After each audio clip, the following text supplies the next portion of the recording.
Happy Pride Month, guys! I was trying to think of a pride look that hasn't really been done before, and I think I settled for Pride Brow. I don't know, maybe that has been done and I'm just late to the party, but I've never seen it, so that's what we're doing today. Just trying to get general shape going, but that's kind of not going so well.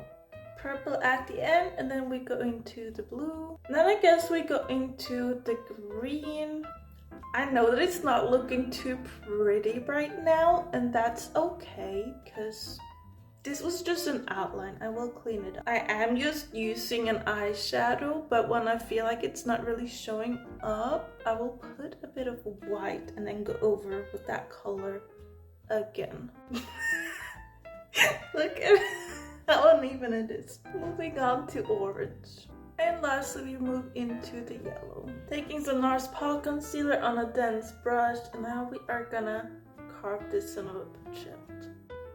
I love it!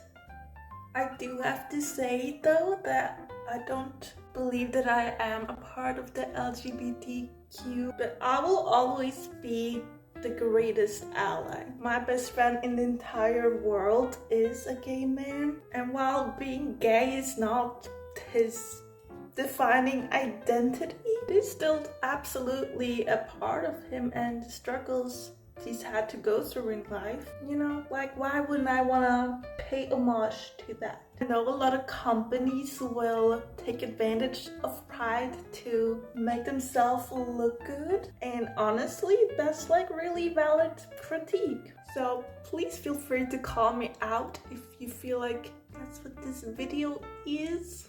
Like, I would never want to upset anyone. Like, maybe I'm just overthinking things. I don't know. And that is the look complete. It's just fresh and cute. I like it. These are the palettes that I used to get the pride flag into my eyebrow. And this was the highlighter I used right here. No, I forgot lips. That's embarrassing. I'm just gonna go in with a nude. This is in the shade Captivated by Maybelline. Okay, now we're done.